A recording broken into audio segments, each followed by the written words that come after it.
บุญอภิวันอัญชลีสวัสดีโดยการนิรันดร์เทิน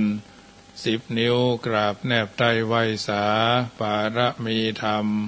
ในครูบาอาจารย์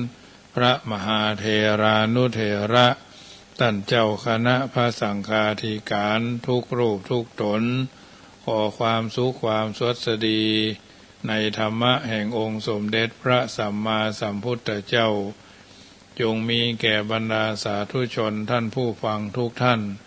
ที่ได้มีโอกาสเปิดวิทยุรับฟังรายการเสียงธรรมก่อนหลับตาทางสถานีวิทยุเพื่อการศึกษาพระพุทธศาสนาและวัฒนธรรม FM ความถี่ 104.50 เมกะเฮิรตซ์วัดฝ่ายหินตำบลสุเทพอำเภอเมืองจังหวัดเชียงใหม่เมตตาในท่านพระครูสมุวิสุวัตรวรกิจโจท่านเจ้าอาวาสท่านผู้อำนวยการสถานีวิทยุแห่งนั้นถวายเวลาให้ธรรมาภาพพระมหาประสิทธรรมาภินันโทเจ้าวาดวัดจังกำตำบลมะกอกอำเภอป่าสังจังหวัดละปูนเผยแผ่ธรรมในนามของคณะสงฆ์หน่วยอบรมประชาชนประจำตำบลมะกอกเบอร์โทรศัพท์0615476539 0615476539น้อมนำเอารายการดังกล่าวมามาจาอธิบายน้ำธรรมคำสอนเพื่อเป็นปฏิพรให้บรรดาญาติโยมสาธุชนที่อยู่ทางบ้านเป็นประจำทุกเมื่อค่ำยามแลง 19:05 นาทีถึง 20 นาฬิกาโดยประมาณเมื่อท่านทั้งหลายปะกันแล้วจะได้นำปากราบพระไหว้พระเป็นลำดับไปเน้อกราบ1กราบ2กราบ3กราบ4กราบ5อะระหังสัมมาสัมพุทโธภะวาพุทธังภะวันตังอภิวาเทมิกราบสวากขาโตภะวตาธัมโมธัมมังนามัสสามิกราบสุปฏิปันโนภะคะวะโตสาวกสังโฆสังฆังนามามิกราบมาตาปิทุคุณังอหังวันตามิกราบคุณูปการีวันทามิกราบพระพุทธกราบพระธรรมกราบพระสงฆ์กราบระลึกถึงคุณพ่อคุณแม่กราบระลึกถึงคุณครูบาอาจารย์ต่อไปก็ตั้งอกตั้งใจสมาทานแก้วสา5โกธากเมื่อค่ำยามแลงเน้อโยสันนิสิโนวะละโพธิมูเลมรังสะเสนังมหันติงวิจัยโยสัมโพธิมากันจิงวะอนันตัญญาโนโลกุตตโมตังปันนามามิพุทธังอตังกิโกอริยปัตโตจะนานังโมฆะปะเวสายะอุจุกามโกธัมโมอายังสันติกโรปนิยานิโกตังปันนามามิสังโฆวิสุทโธวรตะขินายโยสันตินทริโยสัพพมาราปะหิโนคุเนหิเนเกหิสมิติปัตโตอนาสโวตังปันนามามิสังฆังนามามิพุทธังกุณาสากลันตังนามามิธัมมังมุนิราชเตสิตังนามามิสังฆังมุนิราชสาวกังนามามิกัมมทานังนิพพานาทิขโมปะยังนามามิกัมมทานาทายกาจริยังนิพพานามกุเทสกังอัจจโยโนพันเตจักมายถามูระเหยถากุสเลเยมยังพุทธธรรมสังฆกัมมทานาทายกาจริยสังฆเตสุปัญจรัตเนสุอาทิเตวะปัจจุปันเนวะอวิวายะทิวาระโหวากาเยนะวาวาจายะวามานาสาวาปะมาตามการวามการิมหาเตมะยังอาจยังอาจยโตปฏิสวายถาธรรมังปฏิกโรมาเต สังโนปันเตพุทธาธิรัตนาปัญจกังอนุกัมปังอุปาทายาอาจยังอาจยโตปฏิคันหันตุขมันตุอายติงสังวรายามะอายติงสังวริสามานาปุเนวังปฏิการิสามาพุทธปูจามหาเตจาธรรมปูจามหาปัญญาสังฆปูจามหาราภาปูจาระเหปูจายโตพุทเทยะติวาตาวะเกปาปัญญาสมาธิกันเตตินเนโสกะปริเทเวเตทาทิเสปูจายโตนิพุเตอกุโตภเยนะสกาปุญญสังฆตุงอิเมตะมะปิเกนะจิอิมินาอาคิตุปะบุภาราชาปูจาการวะกัมเมนะเมตตยาพุทธสัทธสานัญจลภามหาสยวานุปัชชโตพุทโธเมตตโยเตวะปูจิโตสังสาเดปิสังสารันโตอะปะเยนะขมามหาสายนิปานาปัจจโยโอตุโนนิจังนะโมตัสสะภะคะวะโตอะระหะโตสัมมาสัมพุทธัสสะนะโมตัสสะภะคะวะโตอะระหะโตสัมมาสัมพุทธัสสะนะโมตัสสะภะคะวะโตอะระหะโตสัมมาสัมพุทธัสสะพุทธังสรณังกัจฉามิธัมมังสรณังกัจฉามิสังฆังสรณังกัจฉามิทุติยัมปิพุทธังสรณังกัจฉามิทุติยัมปิธัมมังสรณังกัจฉามิทุติยัมปิสังฆังสรณังกัจฉามิตติยัมปิพุทธังสรณังกัจฉามิตติยัมปิธัมมังสรณังกัจฉามิตติยัมปิสังฆังสรณังกัจฉามิสรณะกามนังพุทโธสัพพัญญูตยานโนธัมโมโรกุตตโรนาวาสังโฆมะคะปะระโตจาอิเจตังรัตนะทะยังเอทัสสะอนุภาเวนะสัพพะอันตรายโยวินาสันตุโนติปิโสภะคะวะอะระหังสัมมาสัมพุทโธวิชาจารณะสัมปันโนสุขโตโลกาวิทูอนุตตโลปุริสธรรมสารติสัทธาเทวมนุสสานังพุทโธภะคะวะติสวากขาโตภะคะวะตาธัมโมสันติติโกอาการิโกเอหิปัสสิโกโอปนายิโกปัจจตังเวติทัพโพวินโยหิติสุปฏิปันโนภะคะวะโตสาวกสังโฆอุจุปฏิปันโนภะคะวะโตสาวกสังโฆยายาปฏิปันโนภะคะวะโตสาวกสังโฆสามิจิปฏิปันโน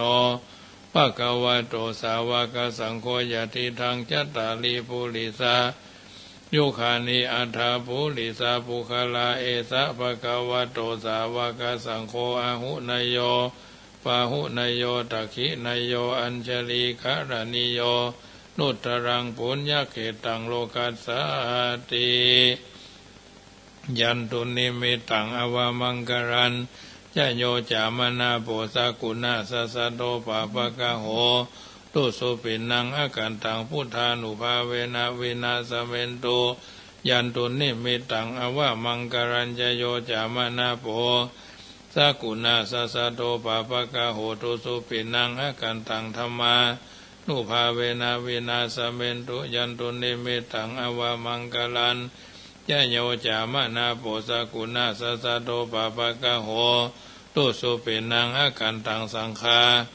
นุภาเวนะวินาสเมนโตนะโมพุทธายะนะโมธัมมายะนะโมสังฆายะอัปปะมโนพุทโธอัปปะมโนธัมโม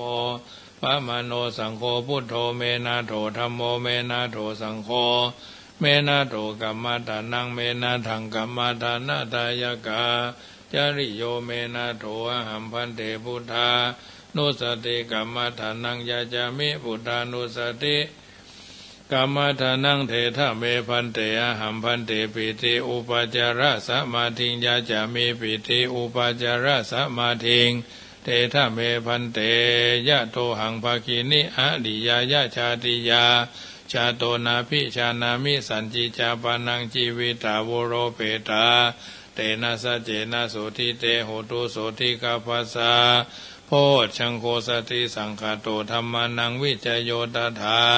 วิริยมปีติปัสสัทธิโพชังคาจตถาปเรสมาธุเปกาโพชังคาสัตเตเตสัพพทัสสินามุนีนาสัมมาทัคคาตาภาวิตาภะหุริกตาสังวตันติอภิญญายานิพพานายะจะโพธิยาเอเตนะสัจวเจนะโสทิเตโหตุสัพพตาเอกัสสมิงสามาเยนะโถโมคคันรานันจะกัสสปังหิลาเนทุขีเตทิสวาโพชังเกสัตเทสยิเตจะตังอภินันทิตวาโรคามุนจิงสุตังคเนเอเตนะสัจวเจนะโสทิเตโหตุสัพพตาเอกธาธรรมราชาปิเขรัญเยนะพิปิริโตจุนทัตเถเรนะทันเยวะพนาเปตวนาสาธารังสัมโมทิตวะจะอาภาธาตัมหาวุธาสีธานะโสเอเตนะสัจวเจนะโสทิเตโหตุสัพพตาปะหินาเตจะอาภาธาตินันนัมปีมเหสีนังมัคคาหตากิเลสาวะปัฏฐานุปติธรรมตังเอเตนะสัจวะเจนะโสทิเตโหตุสัพพทาติปิโสภควาตนาปารมีสัมปันโนตนาอุปปารมีสัมปันโนตนาปารามัทธปารมีสัมปันโนติปิโสภควาศีลปารมีสัมปันโนศีลอุปปารมีสัมปันโนศีลปารามัทธปารมีสัมปันโนอิติปิโสภควาเนคัมมาปารมีสัมปันโนเนคัมมาอุปปารมีสัมปันโนเนคัมมะปารามัทธปารมีสัมปันโนติปิโสภควาเนปัญญาปารมีสัมปันโนปัญญาอุปปารมีสัมปันโนปัญญาปารามัทธปารมีสัมปันโนอิติปิโสขันติปารมีสัมปันโนขันติอุปปารมีสัมปันโนขันติปรามัทธปารมีสัมปันโนอิติปิโสภควาสัจจะปารมีสัมปันโนสัจจะอุปปารมีสัมปันโนสัจจะปรามัทธปารมีสัมปันโนอิติปิโสภควาทิฏฐานะปารมีสัมปันโนอธิฐานะอุปปารมีสัมปันโนอธิฐานะปรามัทธปารมีสัมปันโนอิติปิโสภควาเมตตาปารมีสัมปันโนเมตตาอุปปารมีสัมปันโนเมตตาปรามัทธปารมีสัมปันโนอิติปิโสภควาอุเบกขาปารมีสัมปันโนอุเบกขาอุปปารมีสัมปันโนอุเบกขาปรามัทธปารมีสัมปันโนอิติปิโสภควาทัสสะปารมีสัมปันโนทัสสะอุปปารมีสัมปันโนทัสสะปรามัทธปารมีสัมปันโนโสภควาอิติปิเอวเมสุตังเอกังสมัญญังภควาสาวัตถิยังวิหารติเจตวันเนอนาถบินดิกัสสะอาราเมตระโขภควาภิกขุอมันเตสิภิกขโวติภทันเตติเตภิกขุภควาโตปัจจโสสุงภควาเอตถาโวจะเมตตายาภิกขเวเจโตวิมุตติยาเสวิตายาภวิตายาภหุริกตายายานิกตายาวัตถุกตายาอนุทิตายาปริจิตายาสุสมารัตายาอิเมเอกาทัสสานิสังสาปฏิกังขากตเมเอกาทัสสะสุขังสุปฏิสุขังปฏิปุจจตินาปะปะกังสุปินังปัสสติมนุสสานังพิโยโหติอะมนุสสานังพิโยโหติเทวตาพระขันตินัสสะอคิวาวิสังวาสัตถังวากามติตุวตังจิตังสมาธิยติมุขวันโนวิปัสสิทติอาสามุลลโหกรังกโรติอุตริงอัปปติวิชันโตภมโรอุปโคโหติเมตตายาภิกขเวเจโตวิมุตติยาเสวิตายาภาวิตายาปาหุลิกตายายานิกตายาวัตุกตายาอนุตติตายาปริจิตายาสุสมาลตายาอิเมเอกาทัสสานิสังสาปฏิกังคาติอิทามะโวจะภควาอัตตมนาเตภิกขุภควโตภาสิตังอภินันตุนติ เอาละญาติโยมสาธุชนท่านผู้ฟังทั้งหลายได้ยินได้ฟังการสังวาสสวดที่ยายพุทธคุณธรรมคุณสังฆคุณให้เกิดกับตัวตนเอาท่านทั้งหลายรักษาจิตไมตรีมิตรภาพเพื่อยั่งยืนรักษาจิตใจให้สุขสบายชีวิตคือความเป็นอยู่การดำเนินชีวิตของเฮานั้นก็ถือว่าเป็นรากฐานแห่งการปฏิบัติตรงต่อที่หมายตรงต่อรักความจริงตรงต่อบุคคลอื่นเพราะฉะนั้นเฮาท่านทั้งหลายอยู่ในสังคมแห่งการอยู่ร่วมสำหรับการดำเนินชีวิตของเฮานั้นประโยชน์ที่เกิดกับตัวกับตนอย่างน้อยๆก็เป็นมงคลกับตัวกับตนเฮาทุกคนนักปราชญ์บัณฑิตท่านกล่าวเอาไว้ในการดำเนินชีวิตว่าได้ฮือละมีความคิดที่เริ่มส่งเสริมการศึกษาต่างอบรมชื่นชมในการงานมีการชี้แจงแสดงให้หันจริงอ้างอิงเหตุผลโยนความคิดอื่นๆนะเพราะฉะนั้นสิ่งต่างๆเหล่านี้การดำเนินชีวิตจึงจะเป็นประโยชน์โสติผลเป็นมงคลกับตัวกับตนเอาท่านทั้งหลายวันนี้เป็นวันเสาร์โสรีวาโรเนาะท่านที่เกิดวันเสาร์ก็คงจะสวดพ้นห้องว่าสวดยะโตหังโพชังคสูตรเนาะยะโตหังภาคีนีอาริยายะ10 รอบเนาะนี่ก็แล้วแต่วันไผ่วันมันเนอะอาทิตย์อาทิตย์จันทร์การพุธพฤหัสศุกร์เสาร์อาทิตย์เนี่ยเมื่อตะคืนได้อู้เรื่องชีวิตชีวิตเป็นจะใดก็มาถึงว่าธรรมดาของชีวิตมาถึงว่าชีวิตมนุษย์เท่านั้นเหมือนดวงประทีปหรือดวงไฟเนาะเช่นเทียนย่อมมีเล่มใหญ่เล็กยาวสั้นลุกนักลุกน้อยบ่เท่ากันสุดแท้แต่ขี้ผึ้งและไส้แม้จะอยากให้เทียนเล่มยาวและลุกนักแต่ถ้าขี้ผึ้งและไส้น้อยก็ยาวและลุกนักบ่ได้เหมือนคนอยากจะมีอายุยืนและรุ่งเรืองแต่บุญน้อยก็อายุน้อยและรุ่งเรืองบ่ได้เทียนที่จุดไว้ถ้ามีอันตรายลมก็ปัดก็จะลุกอยู่ได้จนหมดเล่มแต่ถ้ามีอันตรายเช่นลมปัดก็จะดับเสียกลางคันตั้งแต่ยังบัดตันหมดเล่มแต่ถ้าป้องกันลมไว้ได้เทียนก็จะลุกไปได้จนหมดเล่มแล้วจึงดับเหมือนชีวิตคนถ้าบ่มีกรรมมาตัดรอนก็จะอยู่ต่อไปจนถึงอายุไขของตนแต่ถ้าบ่มีกรรมเข้ามาตัดรอนก็จะต้องตายในท่ามกลางอายุแต่ถ้าทำบุญป้องกันไว้ก็จะอยู่บ่ได้จนถึงอายุไขชีวิตคนเมื่อถึงอายุไขของตนแล้วก็จะต้องตายเหมือนกันทุกคนนะญาติโยมและต่อให้ชีวิตต่อไปก็บ่ได้เหมือนเทียนมดเล่มแล้วก็ต้องดับถ้าจะลุกแหมก็ต้องใช้เล่มใหม่มาจุดต่อเข้าเหมือนคนต้องตายตามอายุไขเป็นไข้ตายเป็นเมื่อยคลายรับลวดตายเนาะเกิดมามีชีวิตใหม่ก็เป็นคนใหม่ต่อไปความตายเป็นสิ่งที่ควรระลึกเสมอนะพระพุทธเจ้าจึงสอนไว้ในอนุสติ10เรียกว่ามรณสติหรือมรณสติการระลึกถึงความตายต้องประกอบด้วยองค์3ก็คือ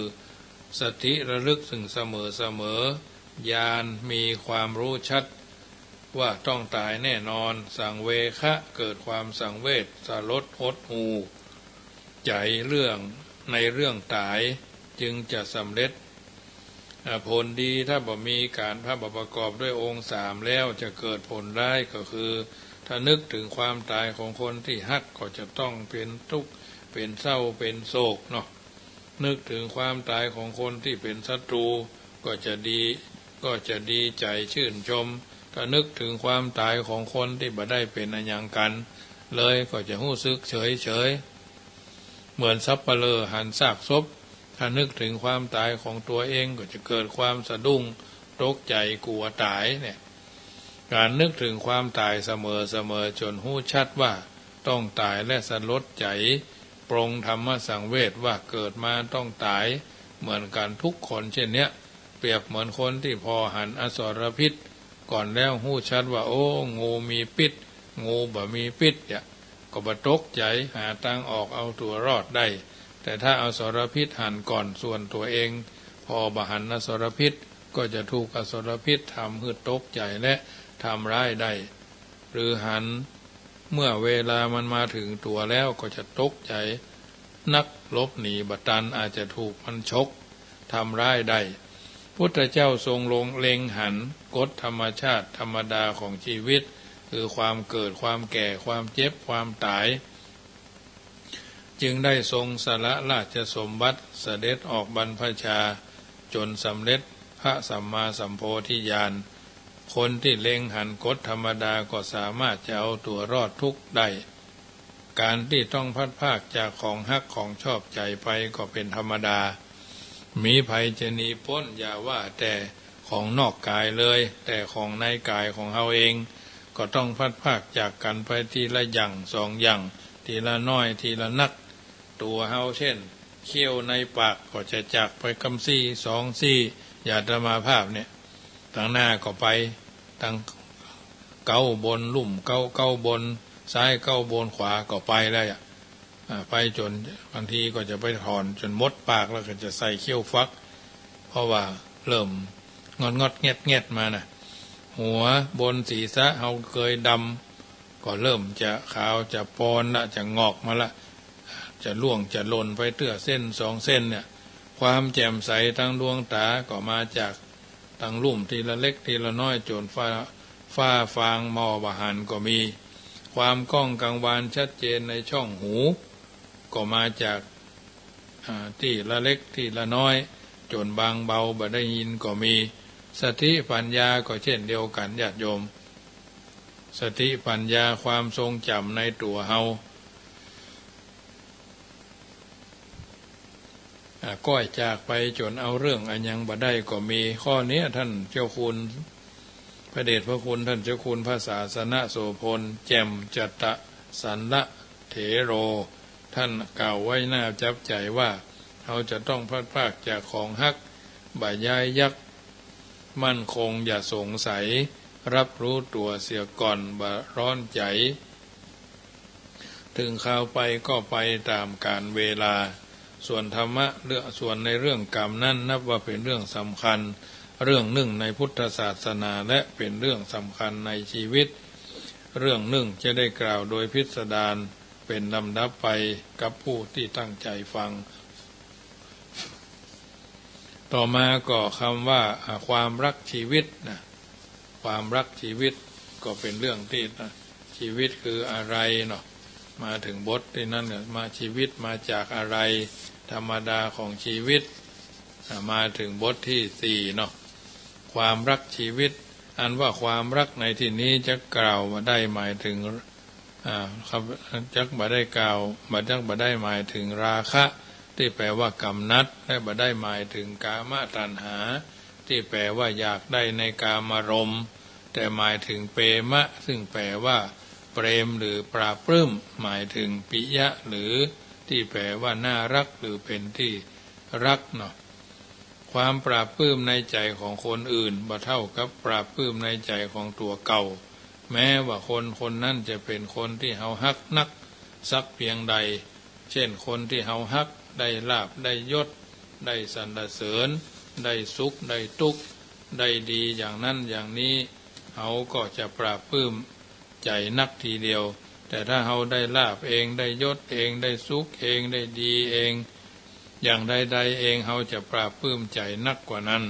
การที่เฮาปราบปลื้มใจเมื่อคนอื่นได้ดีนั่นก็เพราะผู้นั้นมีส่วนเกี่ยวข้องกับตัวเฮาเองเฮาอย่างใดอย่างหนึ่งเช่นเป็นญาติเป็นมิตรเป็นคนฮักเป็นคนฮู้จักเป็นคนร่วมประเทศร่วมชาติร่วมศาสนาของเฮานั่นเองถ้าบ่เกี่ยวข้องกับตัวเฮาเองจะฮู้สึกเฉยๆแม้จะมีปราบปลื้มใจพ่องก็เพียงเล็กน้อยถ้ายิ่งเกี่ยวข้องกับเฮาอย่างใกล้ชิดเฮาก็ยิ่งเพิ่มความปราบปลื้มใจนักในฝ่ายทุกข์ก็เช่นกันถ้าคนที่ต้องการถ้าคนที่ต้องได้รับทุกข์ยิ่งใกล้ชิดกับเฮานักเฮาก็ยิ่งพลอยทุกข์นักถ้าเป็น แก่ตัวเฮาเองก็ยิ่งทุกข์มากกว่าไผพุทธเจ้าตรัสไว้ว่านัตถิอัตตสมังเปมังนัตถิอัตตสมังเปมังแปลว่าความฮักอื่นที่เหมือนฮักตนเองนั้นบ่มีชีวิตของไผก็รักยิ่งกว่าชีวิตของคนอื่นถ้าจะพิสูจน์ความข้อนี้หาคนที่เฮาฮักกันนักกว่ามักจนถึงว่าสามารถสละชีวิตแทนกันได้มา2 คนแล้วเอาถ่านไฟแดงๆวางบนฝ่ามือของเขาทั้งสองพร้อมๆกันถ้าเขาเคลียร์ไฟของคนอื่นออกก่อนแล้วค่อยเคลียร์ไฟของตัวเก่าก็แสดงว่าเขาฮักกันจนถึงสละชีวิตแทนกันได้จริงแต่ถ้าเขารีบเคลียร์ไฟออกจากขาอ่อนของเขาแสดงแล้วจึงช่วยเคลียร์ของคนอื่นแถมเช่นนี้ก็แสดงว่าเขาจะสละชีวิตแทนกันบ่ได้จริงเพราะเพียงแต่ฐานไฟก้อนเดียวเขาก็ช่วยตัวเองเสียก่อนแล้วถ้าอันตรายถึงกับชีวิตเกิดขึ้นพร้อมๆกันเขาจะมาช่วยชีวิตตนเองก่อนอย่างใดได้ชีวิตของทุกคนเป็นไผในฐานะไหนก็ตามย่อมเป็นที่ฮักของตนเองด้วยกันทุกคนแม้จะมีร่างกายพิกลพิการอย่างใดก็ยังรักชีวิตตนอยู่นั่นเองแม้ไผจะมาซื้อชีวิตพิกลพิการของเขาก็ด้วยราคาแพงๆเขาคงไม่ยอมขายแน่อย่าว่าแต่ซื้อชีวิตทั้งหมดเสียเพียงแต่ขอซื้อยาซื้อตาสักข้างหนึ่งก็มีไผขายเสียแล้วคนทั้งหมดกลัวตายด้วยกันทั้งนั้นยกเว้นแต่บุคคล4 จำพวกที่บ่กลัวตายบุคคล4 จำพวกก็คือ1พระอรหันต์2ม้าอาชาไนย์2ช้างอาชาไนย์3ม้าอาชาไนย์4โคอาชาไนย์พระอรหันต์ละกิเลสได้จึงบ่กลัวตายสัตว์อาชาไนย์3 จำพวกพอบ่หันว่าภัยจะมาเป็นศัตรูของตนได้เพราะมีทิฏฐิมานะจัดว่าตนเก่งที่สุดในโลกจึงบ่กลัวตาย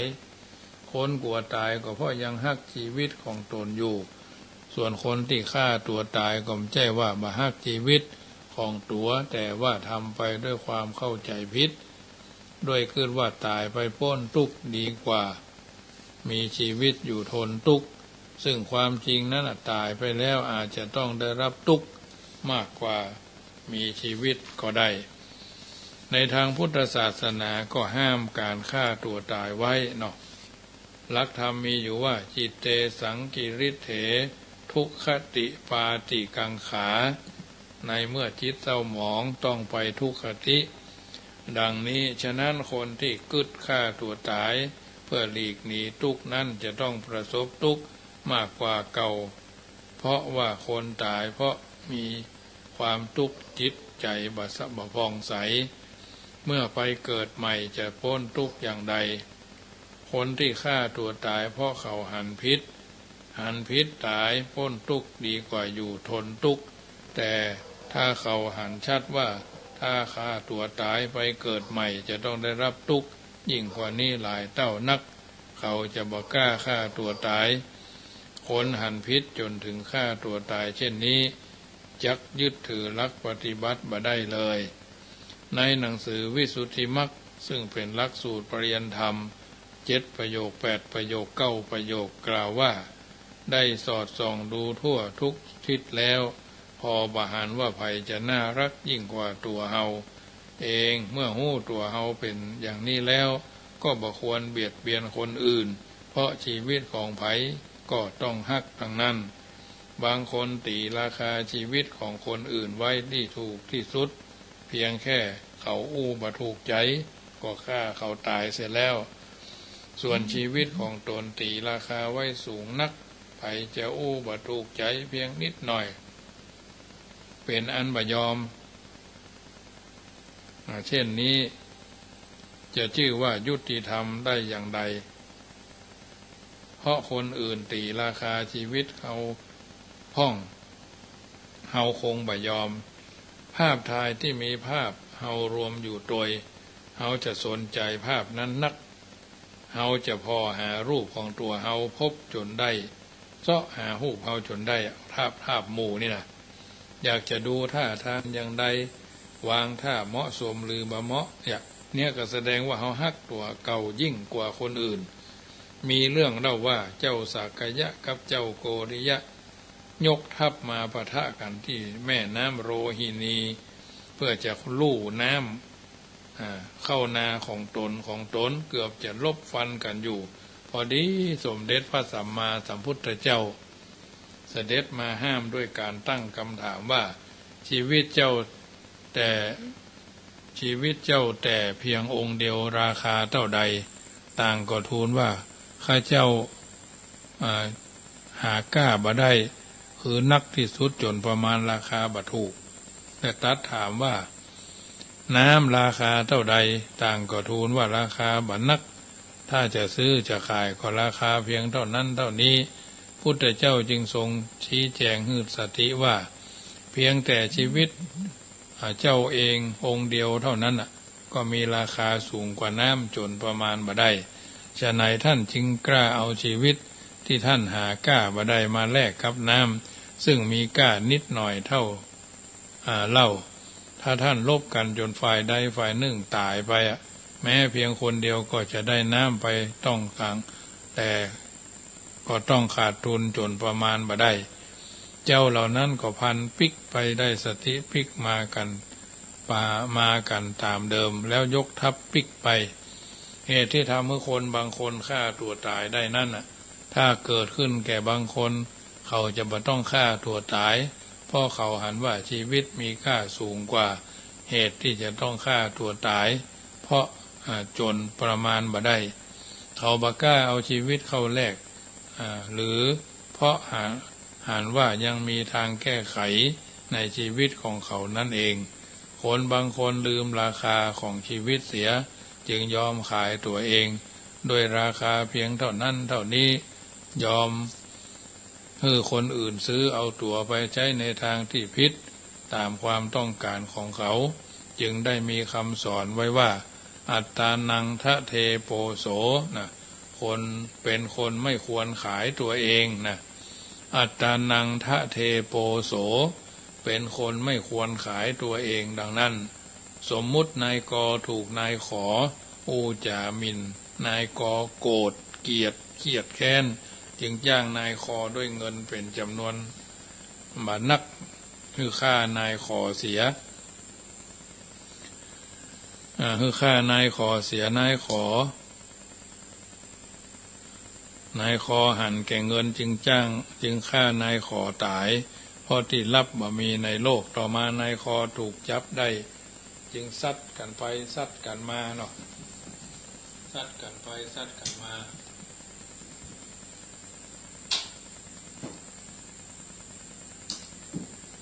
ว่าตรงนั้นใช่ฆ่าคนนี้ตรงนี้ใช่ฆ่าคนนั้นเพราะที่รับว่ามีในโลกต่อมานายคอถูกจับว่านายกเป็นผู้ใจศาลตัดสินประหารชีวิตถึงคู่หรือจำคุกตลอดชีวิตทั้งคู่เช่นนี้จะหันได้ว่าคำอู้บันนักก็ซึ่งถ้าจะตีราคาแล้วก็บ่เท่ากันมีกล้าอย่างนักแต่คำอู้นั้นสามารถทำลายชีวิตคนได้ถึง3 คนท่านสาธุชนจะหันว่าการกระทำของคนทั้ง3ถูกกับว่าผิดควรถือเอาเป็นตัวอย่างได้หรือไม่ก็ใจดุลพินิจพิจารณาต่อไปตามที่หันสมควรประการต่อมาญาติโยมเรื่องผู้บันดาลชีวิตบางท่านกล่าวว่าชีวิตต้องเป็นไปตามพรหมลิขิตคือดำเนินไปตามแผนที่พระพรหมเขียนไว้ในที่ฝ่ามือฝ่าเท้าหรือเขียนไว้ที่วันเดือนปีเวลาเกิดชีวิตจะเป็นอย่างใดคือจักมีลาภจักเสื่อมลาภมียศเสื่อมยศจะได้สรรเสริญหรือนินทาจะสุขจะทุกข์จะสบายจะลำบากจักเจริญขึ้นหรือเสื่อมลงก็ต้องสุดแท้แต่พรหมจะบันดาลให้ไปเป็นพระพรหมคือไผมีกี่องค์ทำไมจึงสามารถบันดาลชีวิตของคนทั้งโลกซึ่งมีจำนวนหลายพัน หลายล้านคือไปเป็นไปต่างๆกันได้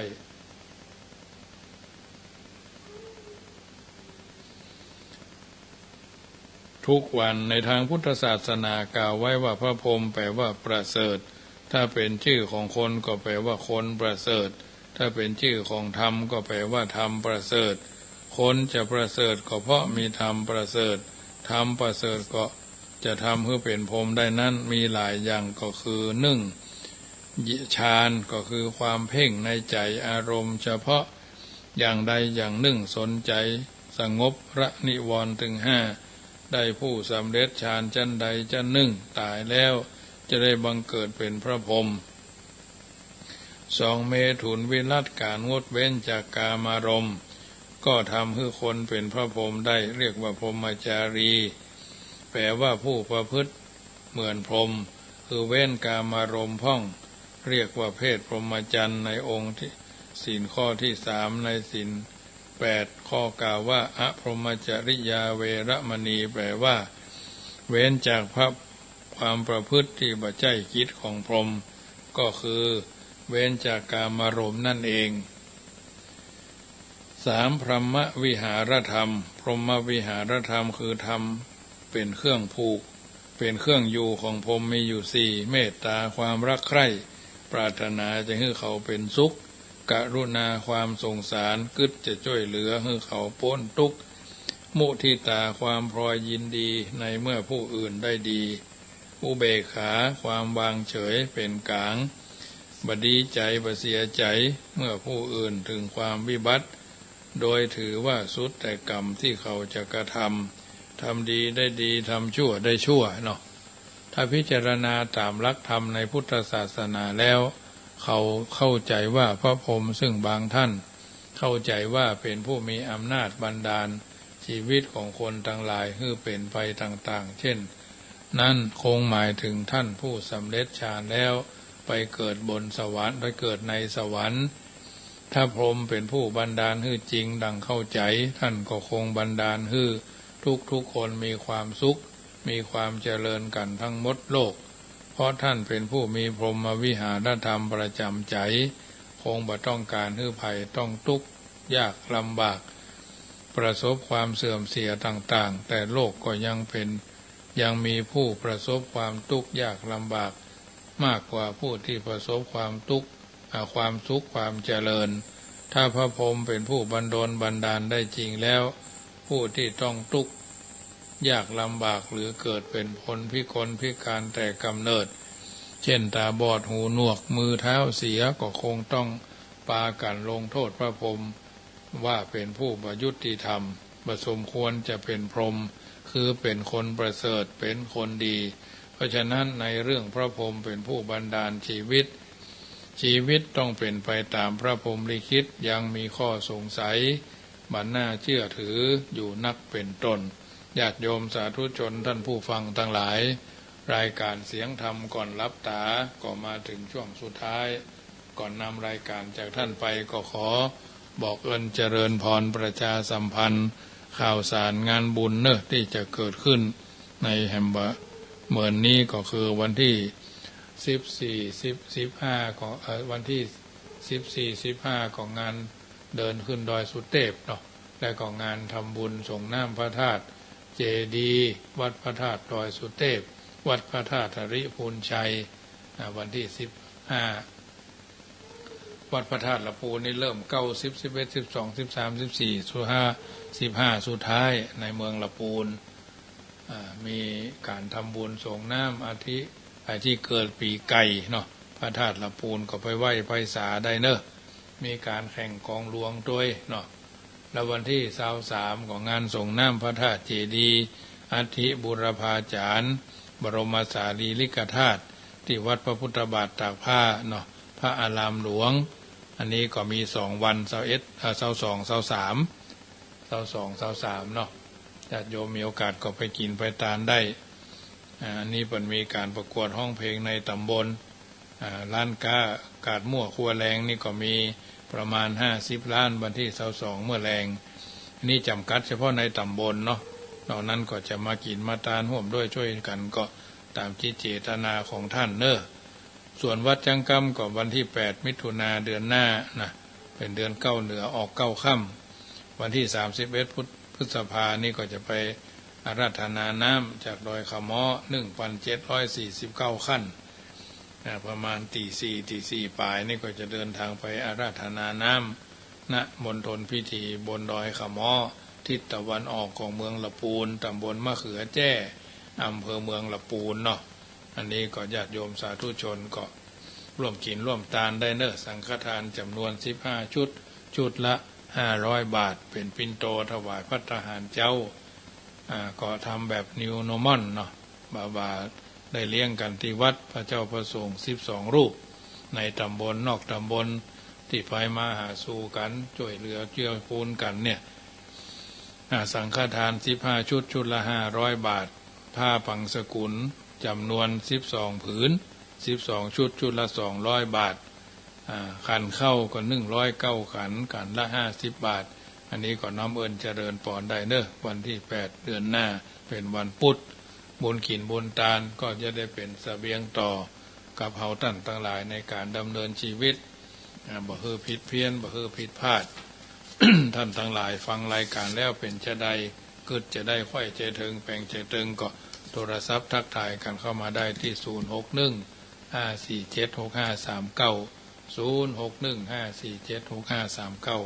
อยู่ทางลำพูนก็ดีทางเชียงใหม่ก็ดีฟังรายการนี้ก็น้ำเอิญเจริญปอนเนอะลำพูนฝนตก5 โมงถึงเกือบจะ6 โมงเนาะเพราะฉะนั้นก็ถือว่ามีโอกาสก็ร่วมด้วยช่วยกันเนอะในการร่วมทำบุญเจริญพรแม่ครู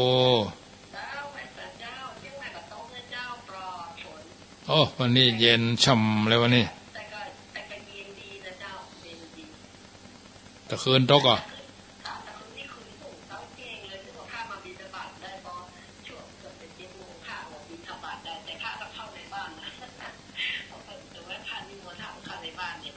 วันนี้ได้2-3 ยกอ่ะ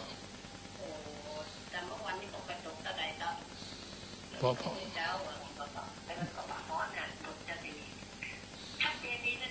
เจ้าโมทนาเจ้าแม่คำปานเจริญพรชัดเจนดีเนาะแม่คำปันเนี่ยกะบ้านเนี่ยกะอันเนี่ยก็จีดี3 ยอดนะกะอันฟังชัดเจนดี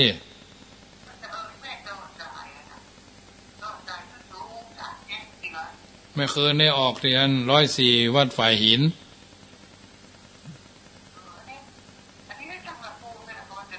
แล้วละปูนว่ามีไหนแล้วเนี่ยให้เป็นนั่นของผู้หนักของ104 วัดฝ่ายหินแม่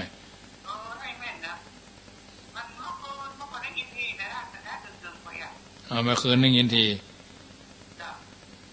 จะฟังกันทุกวันเนอะเจริญพรแม่คำปันเหล่าสันปิงยายพรร้องบัวแดงเนาะเจริญพร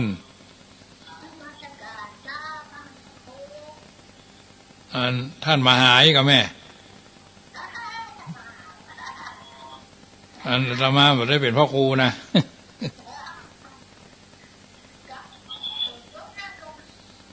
ตกวันค่ำวะเนี่ย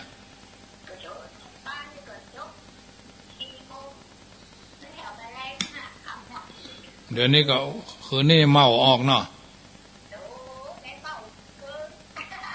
เมาออกเดี๋ยวแมงมันวันพุธแมงมันออกกับมันนี่มันนั่นเมาออกมาเดี๋ยวอึ่งออกเดี๋ยวกบออกเนอะ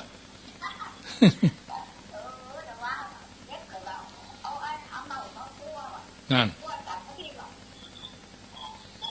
เจ้าเป็นเอาฮะพอสี่จะล้ำอย่างใครต่อแล้วเนาะ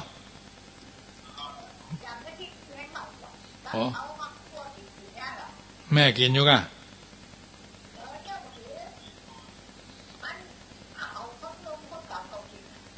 น่ะมันเขาพอเขากินไปที่ล้ำเห็นไหมเพราะมันมีนักก็น่ากินกะ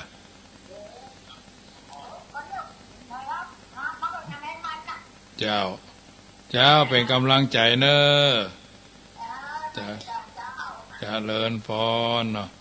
0615476539เนอะพี่น้องอยู่จุดไหนพี่น้องทางละปูนบางจุดก็ฟังได้เนาะพี่น้องทางละปูนบางจุดก็ฟังได้เจริญพรตกวันตกอะ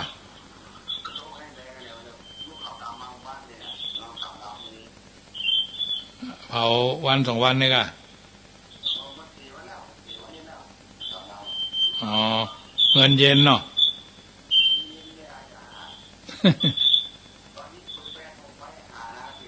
ได้เลยโมทนาเนอครับพ่อจำลองวงชัยสรรปัสสักแม่จันสอนโทรมาใหม่เนอะพี่น้องที่อยู่ละปูนโทรมาได้ฟังชัดเจนอยู่จุดไหนก็โทรมาได้ตะกี้แม่คำปันโทรมาเนาะแม่จันสอนโทรมาดักไปนี่ฐานีขึ้นขึ้น90.50นี่ถ้าจะฮับได้อยู่เมื่อคืนนะบางจุดเพิ่นอยู่จุดใกล้เก้ากลางเนาะก็ถือว่าเป็นบุญเนาะวันที่14เนี่ยจะเดินขึ้นดอยสุเทพเนี่ยใครจะไปตัวก็ได้เนาะใครจะไปทดสอบกำลังวังชาของตัวเองอาจจะถึงพุ่น4 โมงเนาะเมื่อแรงนี่ถ้าไม่ได้จัดรายการวันที่15ก็จะไปเทศนาธรรมศพท่านพระครูพุ่นวัดมันอย่างก็วัดแม่ขานตำบลแม่สาบเนาะอำเภอสะเมิงเนาะซึ่งก็เป็นวัดที่ท่านพระครูอย่างก็เพิ่นจะพระราชทานเพลิงในวันที่วันที่29เนี่ยนะท่านพระครูพระครูโกศลสังฆคุณวงเพชรทิติโกเนาะอายุ75 พรรษา54อันนี้เพิ่นจะพระราชทานเพลิงศพวันที่29เจริญพรแม่จันสอน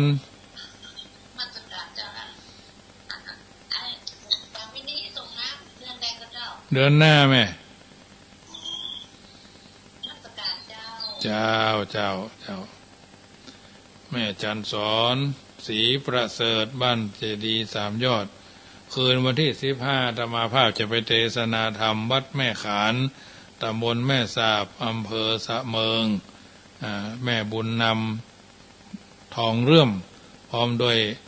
ลูกเต้าเหล่าหลานเพิ่นจะรับเป็นเจ้าภาพแล้วญาติโยมสาธุชนก็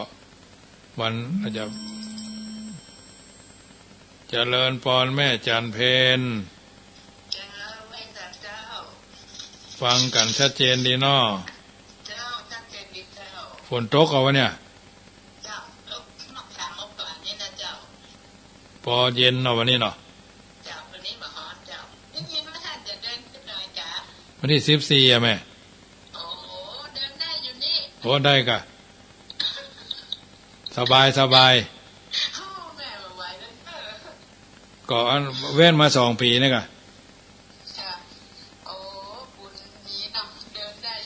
เดินสบายเดี๋ยวเอาบุญมาฝากเนอเจ้าเลินพรเดินได้มันเขาวงพระจันทร์ที่จังหวัดลพบุรี 3,700 ก็ขึ้นมาละเมืองเจริญพรแม่จันสอนเจริญพร เอาละญาติโยมสาธุชนท่านผู้ฟังทั้งหลายสมสมัยได้เวลาขอนำรายการจากท่านไปก่อนเด้อสัทธาโสถีพระวันตุโวอายุวันโนสุขังปะลังขอเจริญพร